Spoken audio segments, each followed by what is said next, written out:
ಇವತ್ತು ಸಿಎಂ ಸಿದ್ದರಾಮಯ್ಯ ಡೆಲ್ಲಿಗೆ ಪಯಣವನ್ನ ಬೆಳೆಸ್ತಾ ಇದ್ದಾರೆ.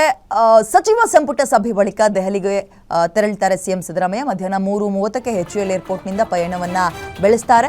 ಮತಗಳ್ಳತನ ವಿರುದ್ಧ ನಾಳೆ ಕಾಂಗ್ರೆಸ್ ಬೃಹತ್ ಹೋರಾಟವನ್ನು ಹಮ್ಮಿಕೊಂಡಿದೆ. ಈ ಹೋರಾಟದ ಕುರಿತು ರಾಹುಲ್ ಗಾಂಧಿ ಖರ್ಗೆ ಅವರ ಜೊತೆಗೆ ಚರ್ಚೆ ಮಾಡುವಂತಹ ಸಾಧ್ಯತೆ ಇದು. ಮತಗಳ್ಳತನ ಆಗಿರೋ ಬಗ್ಗೆ ಚರ್ಚೆ ಮಾಡ್ತಾರೆ ಸಿದ್ದರಾಮಯ್ಯ. ರಾಹುಲ್ ಗಾಂಧಿ ಮಲ್ಲಿಕಾರ್ಜುನ್ ಖರ್ಗೆಗೆ ಮಾಹಿತಿನ ಕೂಡ ಕೊಡ್ತಾರೆ. ಸಭೆ ನಂತರ ರಾತ್ರಿಯೇ ವಾಪಸ್ ಬೆಂಗಳೂರಿಗೆ ಬರ್ತಾರೆ. ರಾತ್ರಿ 11:30ಕ್ಕೆ ಅಂದರೆ ಒನ್ ಡೇ ಔಟಿಂಗ್ ಇದು. ಇವತ್ತು ಹೋಗಿ ಇವತ್ತೇ ವಾಪಸ್ ಬರೋದು. ಅವರ ಟೈಮಿಂಗ್ಸ್ ಕೂಡ ಈಗ ಖಾತ್ರಿ ಆಗಿದೆ. ಮತಗಳ್ಳತನ ಆಮೇಲೆ ಬೆಂಗಳೂರನ್ನೇ ಆಯ್ಕೆ ಮಾಡ್ಕೊಂಡಿರೋದು ಈ ಒಂದು ಪ್ರೊಟೆಸ್ಟ್ ಮಾಡೋದಕ್ಕೆ, ಪ್ರತಿಭಟನೆ ಮಾಡೋದಕ್ಕೆ.